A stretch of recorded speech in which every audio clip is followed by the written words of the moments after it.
we've got a lot of people that are missing. And I want y'all to pray for me as a pastor, because it really does. I know some's out on vacation, some work. I mean, I understand that. But we're missing a lot of people. And I got some word this week about some things. You know, I try to be peaceful. I try not to say too much to anybody that I think would hinder or hurt them in any kind of way. I never have. And when somebody starts talking about me or my family, I get silent. I don't say a lot. I go home. I mind my business. I let God handle it, because I know Ron Roach will not handle it well. Okay?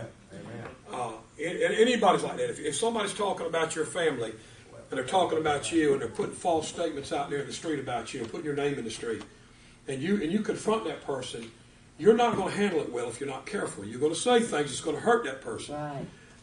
And so I try to let God handle it as much as I can, and I back away from it. And some of you who know me, you've been around me long enough, you see how I act. I'll pull away and I'll just say, okay, I'm going to let God, you got this. Until it starts, if it continues on, then I've got to say something. And I got to step in and say, okay, now wait a minute. Enough is enough. You need to stop. You're hurting my church family, and you're hurting me, and I don't know what I did to you, and you need to stop it. Because now you're crossing a line that you're not, you shouldn't be crossing with, because I'm a man too as well. So I want to tell the church this week. So I want you to hear it from me. I don't want you to hear it from on the internet. I don't want you to hear it from somebody calling you and saying some things. I want you to hear it from me, and my wife is my witness. I ran into a person this week, and I want you to know this, because as I look around, I notice more people are gone. And it's been a couple weeks since I saw some of these people. And as a pastor, let me tell you my heart first. As a pastor, I want to give you the very best that God gives me. That's what I want you to have. When I open this book, first of all, I want to tell you, I'm not smart enough. I'm not stupid, that's not what I'm saying. But I could not come up with the things that God gives me out of this book. This is His holy, living Word, and it's anointed. And I always try to give the best message that God has given me to read to you.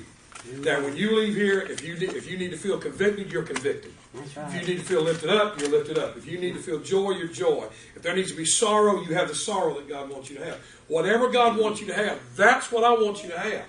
As a pastor, that is my job. I want you to leave here knowing that, you know what, I had sin in my life, and Pastor Ron had it, and I had to get it right, and he's right, and God's Word's right, and I had to get it right, and I feel great because I got relieved of that sin.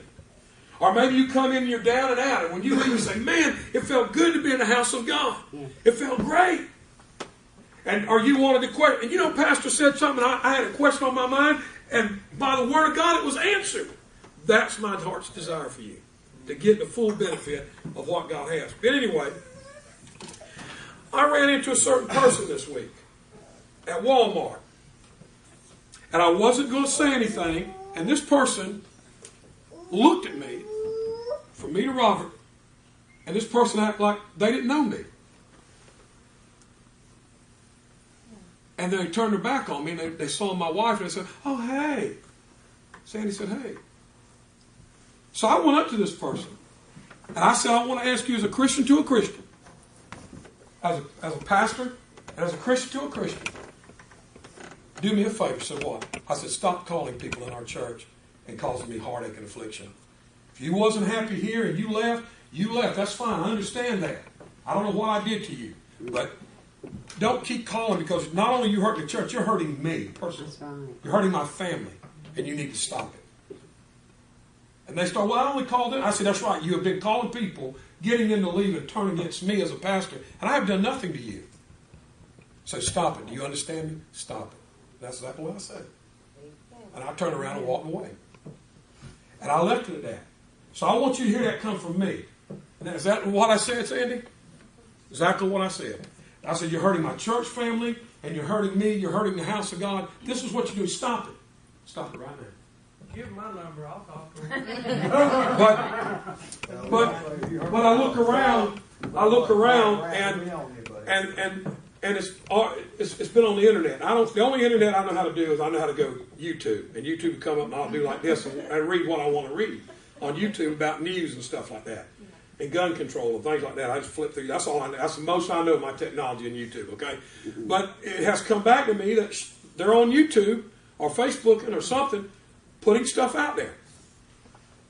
You know, and it bothers me because the fact of the matter is, I love this church, and I love everybody that's come here, and I love everybody that's left. But the fact of the matter is, quit hurting the house of God. You've got to be careful. Because, oh, yeah, Miss Betty, exactly. That's what me and Sandy said. Somebody else said that to me too. Said they're walking on dangerous ground. Really, because when you start trying to maliciously hurt the house of God, then you're hurting the pastor, you're hurting the people, you're hurting the church. It hurts everything. And so I want you to hear from me, because I told Sandy I want the church to know that, because y'all been around me long. I don't just pop off on people. I don't say anything.